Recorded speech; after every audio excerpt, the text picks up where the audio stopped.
Hey, welcome back to Thunder Cars Garage. Today we're going to be working on this Pontiac 400 engine, and this is a continuation on working on this 1972 Pontiac GTO 400 4-speed.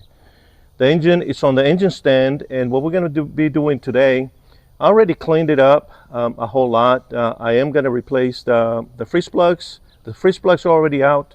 We're going to flush out the cooling system.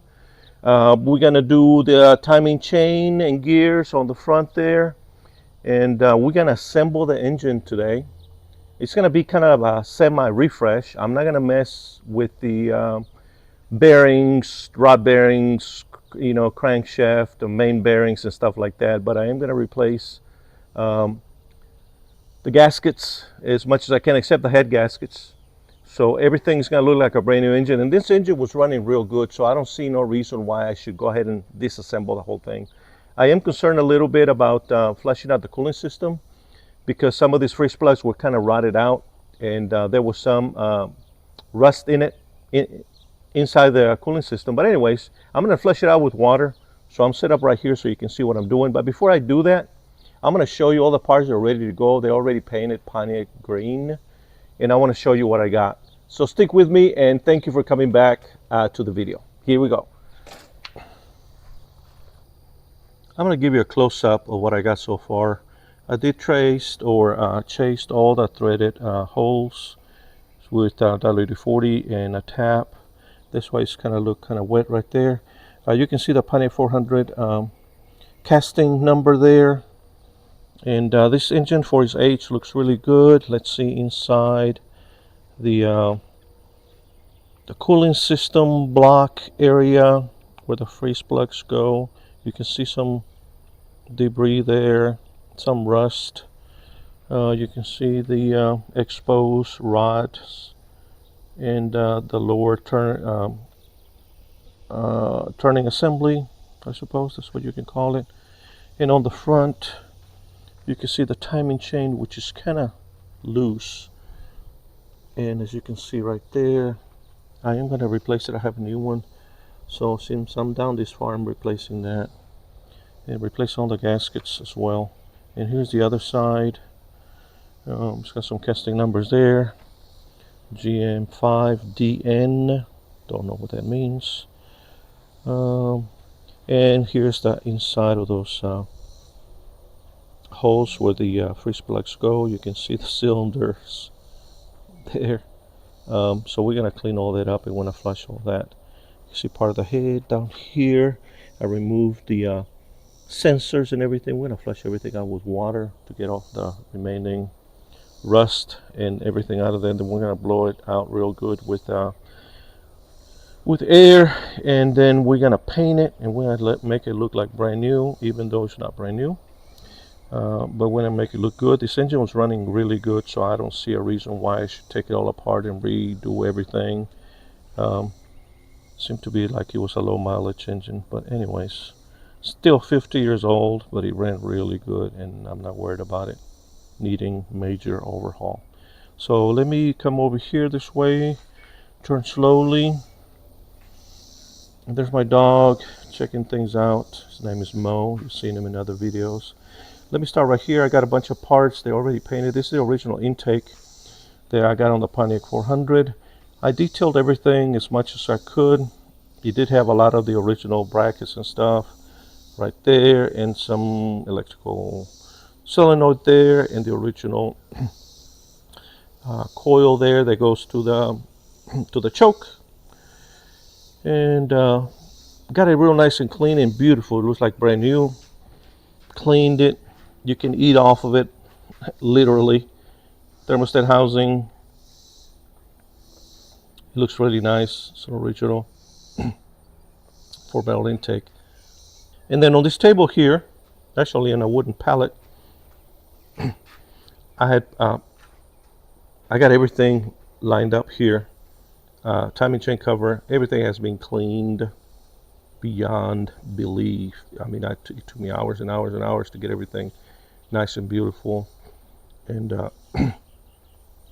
got a new crankshaft seal gasket right there on the front. And this one's ready to go in. It's got some new gaskets there on the water pump opening. I think they're in the back. So those are the, oh, you know what, let me show you those because a lot of people miss those. And then they have cooling issue problems. There's two giant O-rings, special O-rings that go there. And they're flat O-rings. And if those are missing on your Pontiac engine, when you put the water pump on, that has a tendency not to cool as well. Let me show you something else that I got. Can't get it right now, hold on. Like I was saying, this is the water pump plate, and this is the original one right here. And it had a bunch of holes in it, and it was pretty rusty. You can see some daylight.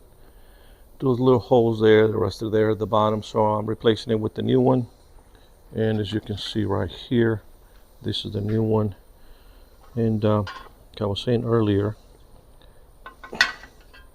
let me flip this over. This is kind of important that I learned on the Pontiac engines. This raised area here on this plate, it seals up around those O-rings right there. And the same thing on that side. So you gotta have a good, nice surface here to seal properly, and a good plate, water pump plate, so that'll seal right there real good on your timing chain cover, so it can give you excellent water flow, so you will not have any overheating problems. And I think that's one of the issues that some of these Pontiacs had, that if those O-rings are missing or this plate is missing, it really makes it hard for the water pump to be efficient in pumping water. As a matter of fact, here's the water pump that goes to it. Let me see if I can set it on there. Let's see, I think it goes this way. Sorry for the movement. And anyways, the water pump is also brand new, remanned, as we can call it. And it's nice and painted along with all the other components, as you can see right there. You know, the valley pan right there that goes on right below the intake manifold.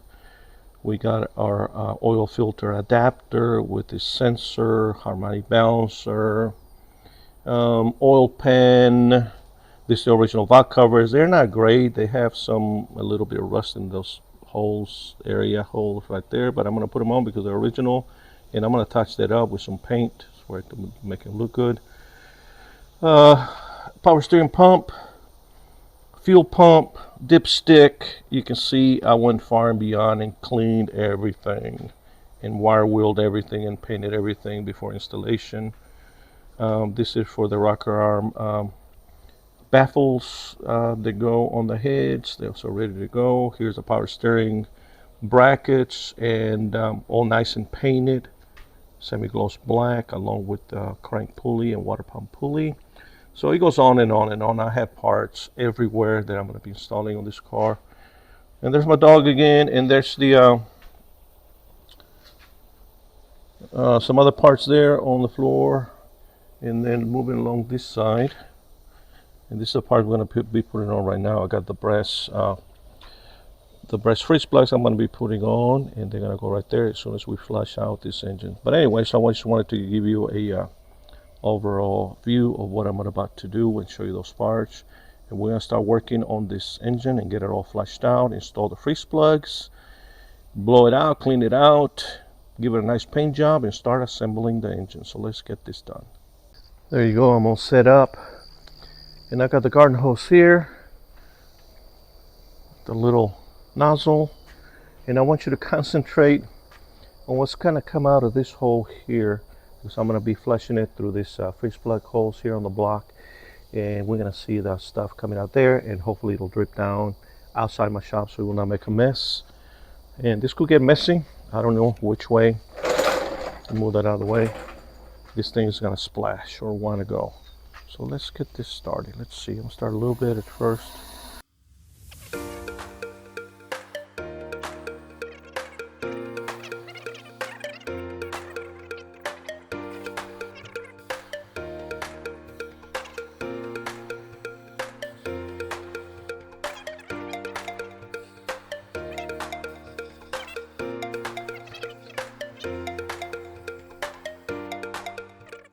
So I'm going to continue to do that while you watch me do it. I might put it on on fast forward, or what do you call it? Time lapse. So it won't be boring.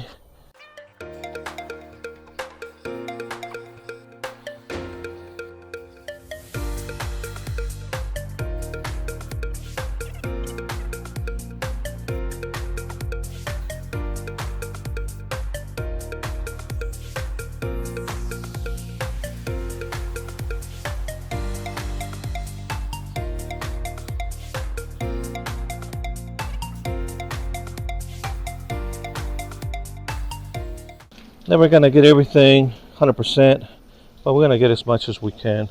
I think I'm gonna flip this engine over and then continue the flushing. And you can see so far, I think some of this stuff came out of this engine. Big chunks of rust. You can see right there. So let's flip this thing over. Okay, my brake bar here. Which way is it easier to flip? Who knows? Maybe it likes to go this way.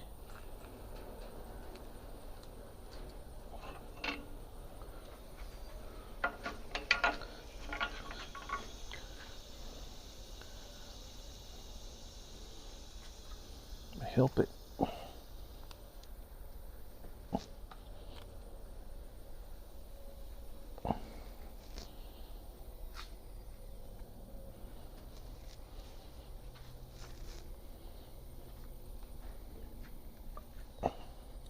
Don't want to cooperate.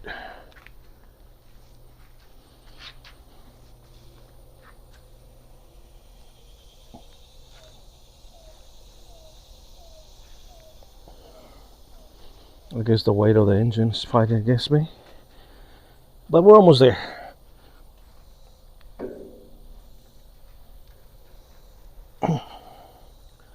Okay, now we got it upright. We'll continue to flush it, see what else comes out. And start with the back of the head on this side.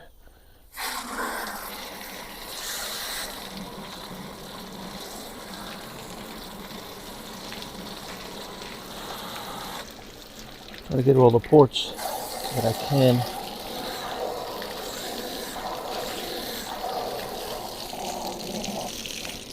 Wow, look at those big chunks coming out, guys. Big giant chunks of rust. You can see right there.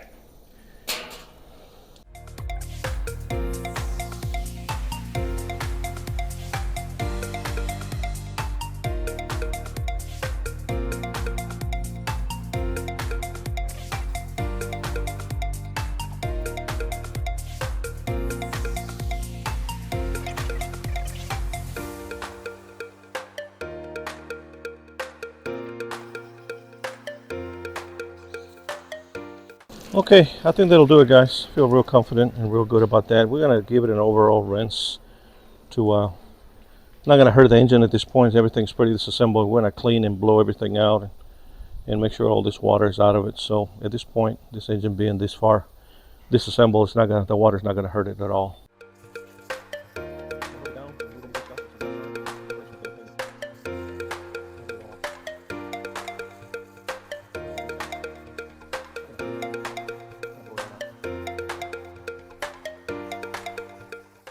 I have the spark plugs removed, so whatever water goes into the cylinders is going to come right out.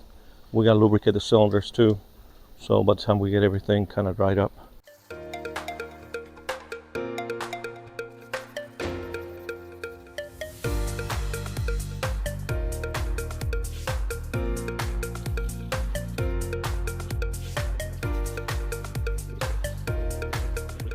And I think that's going to do it for now.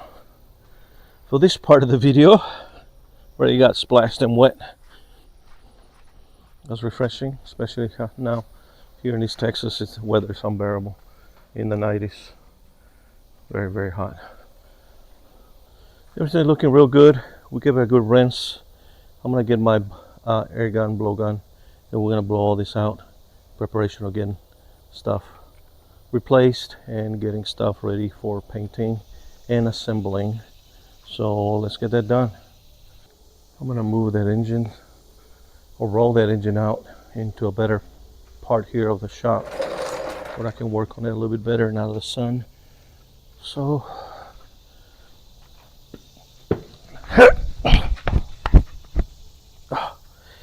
Well, guys, I just got stung by a yellow jacket right in my stomach, and there she is right there. I don't know how he got under my shirt. Oh, but he got me good. Got me several times, and it hurts. Where is she at? Where did she go? Ah, he disappeared. Whew. Okay, we're not gonna cry about that, and we're not punks around here, so we gotta continue working. Okay, so let me roll this out like I wanted to do it before I got stung by that yellow jacket. And I'm not allergic, so I'm good. So let's get this over here.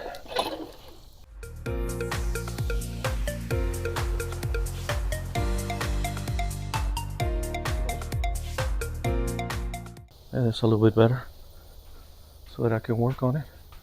Maybe the lighting is not the greatest, but let me find a place where the lighting will be better. Okay, let's blow out all this water.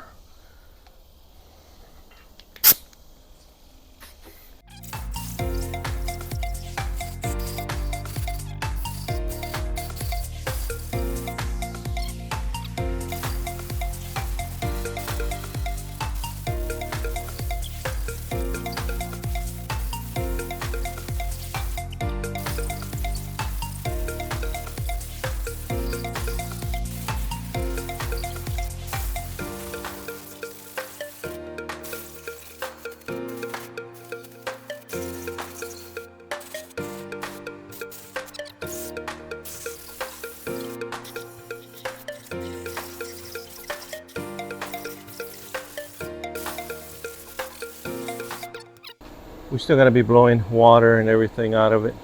As you can see, more rust water came out of the block right there on the floor.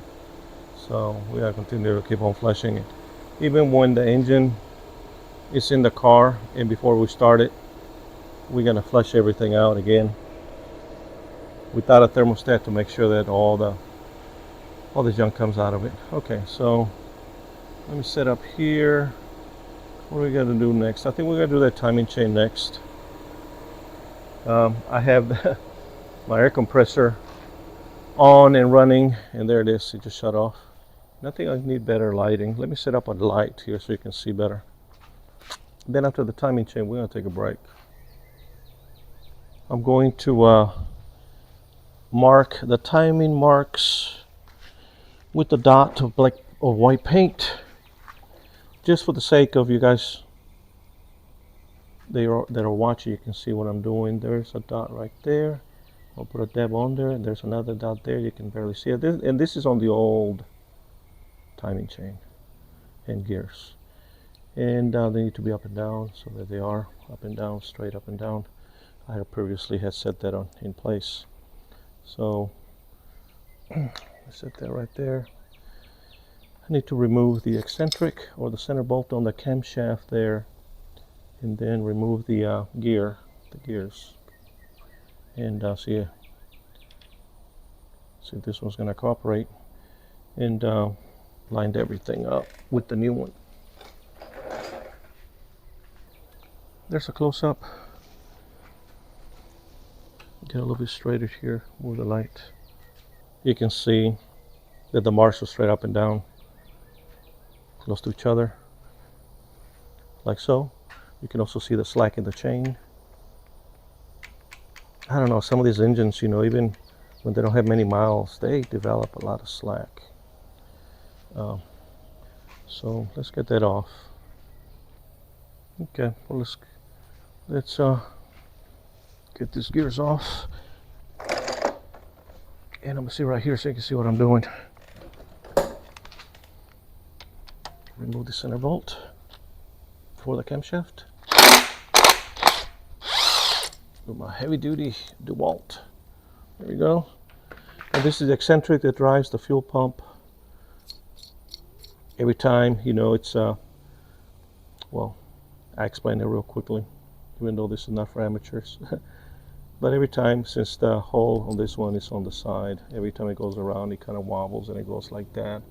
and by doing that, it'll move the arm on the fuel pump, creating suction and therefore operating the fuel pump. So that's how it works. So this is the eccentric that goes with that.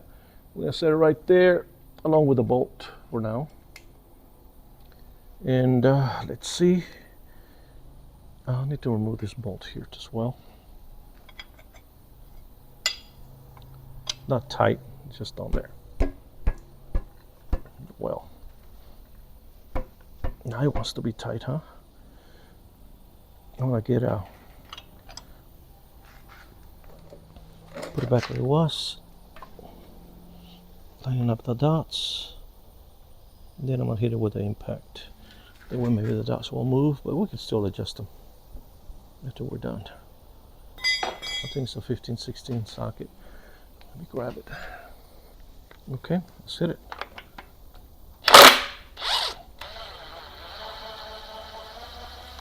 Okay, so I'm going to set that bolt right there. And now we got everything ready to come out. And let's see if these gears want to come out. If not, we're going to make them come out. Get a pry bar first and pry on that and see what it does. Okay, let me start by doing this. Normally this gear here comes up pretty easy, and there it is already sliding out. The one that sometimes gives a little trouble is the one for the crank. Let me try to get behind it. See if not. Oh, okay, it slid right out. Okay, good. There, whole thing sliding out.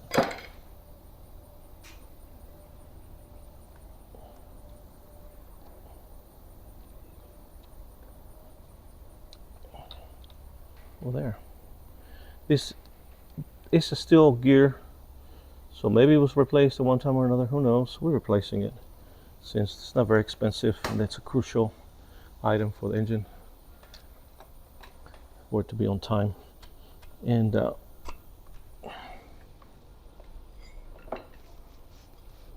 tip this out of there. There. Okay. There's our Woodruff key in good shape. Everything's good here. The back, I'm going to clean that out. Let me get my new timing chain set. I'm going to clean this background here where it meets up against the crankshaft.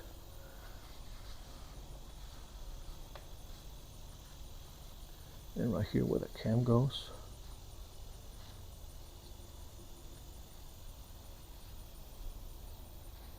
Cam gear. Okay, and this is the kit that I got from Chloe's. It's just a regular replacement, nothing fancy. Oops, I just dropped that one. Comes with a new gear. You know what, it must have got wet at one time or another while I had it here laying around. So I'm gonna wire wheel this real quick. Got a little bit of surface rust on that. Sometimes the rain comes in and it gets stuff wet. But anyways, there's a timing chain right there. And let's put that right there for now. And let me look at the crank gear. Oops. Okay. It does have the marking there. Look to be the same. I'm going to put a mark here so you can see. There's the dot to line up the timing mark. It's tiny. I want to make it bigger so you can see it, so I can see it. It's like we're learning, right? We'll set that right in there for now. And then set that right there. And this one's going to have, you know what, let me clean this up. I hate to put it on there with a little surface rust on that. Cleaned it up. And we're back, and I got this cleaned up. Looks 100% better. So there we have it. I located the timing mark on this one. Everything's moving. Look at that, how it swings. Kind of cool. Located timing mark on this gear, on the new gear. So I'm gonna go ahead and put a little dab on there. paint. And as you can see, where is it? It's right here. So we'll put a little dab of paint there on my paint marker, just so you guys can see it, because I can see it here in real life. But since we're all learning together, we're gonna look at that. Okay, I always like to compare my old parts with the new parts to make sure that it look the same and there's no discrepancy or anything different about it. So far, it looks about the same. So we're just gonna put it on and make sure that it fits. First, I'm just going to fit this in place. Line it up with the Woodruff key there. And it's in. It needs to slide all the way in. Okay, so now, got the dotted there at the bottom. I'm going to put the crank gear on.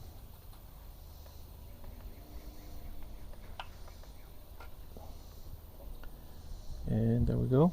I just like to line these two up first before I put the chain on as an assembly, because if you don't get this lined up in the beginning, it's going to be hard for this timing chain and assembly going back together. So let me back up over here so I can see how close or how off we are on this timing mark, if any.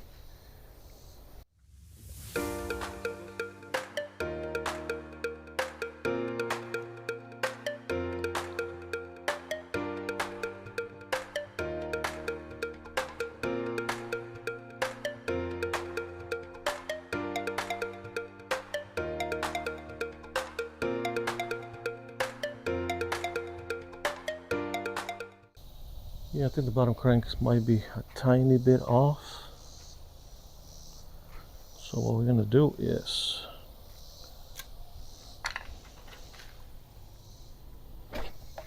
put the crank ball back in and move it ever so tiny.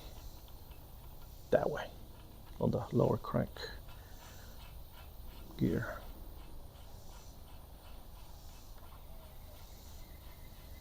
It's a long threaded bolt.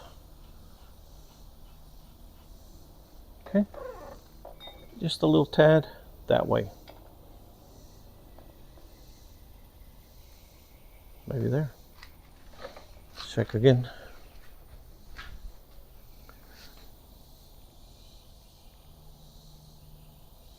I think we're gonna go with that. By doing that, it lines everything up so that we don't have to struggle with this timing chain.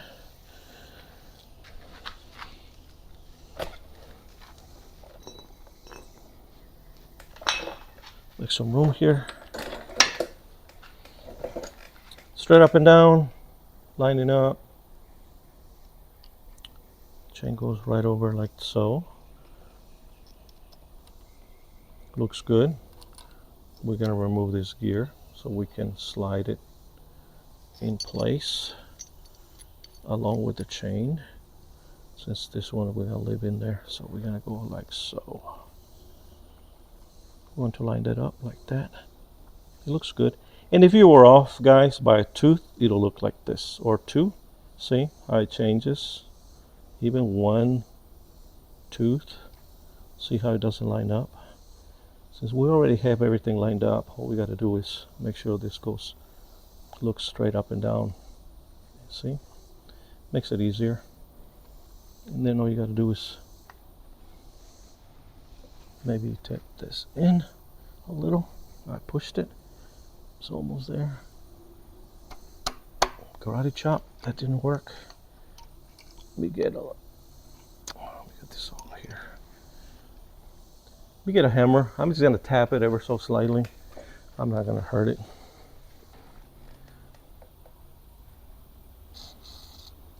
There, a little there, a little there, a little there. Let's try this again. Nope. That looks like it. ever so slightly. Slide that in. Not hurting anything, we're just barely tapping it. Okay, now this will start to slide up here. It should start engaging with the Woodruff key there.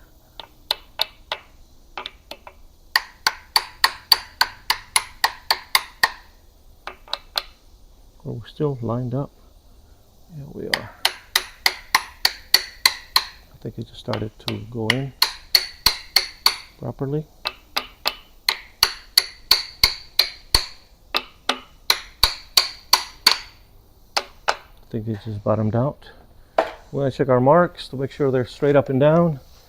And they should be, because we had lined up properly before. And they are.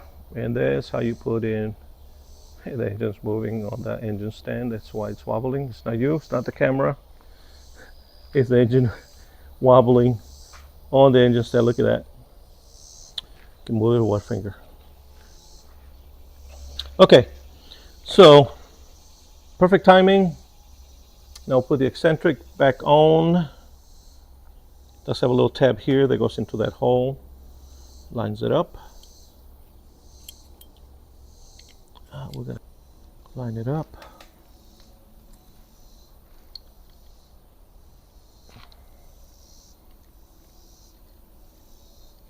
And the bolt.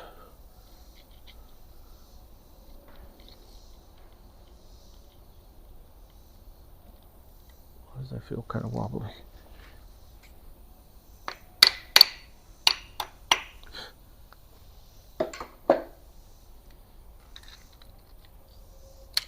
Let's try this again.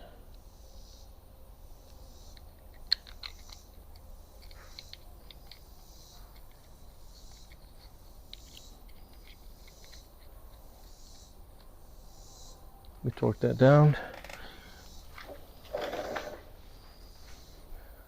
Okay, I went and torqued this bolt off camera and got it nice and tight. The eccentric moves freely like it's supposed to for the fuel pump. Our marks are still up and down.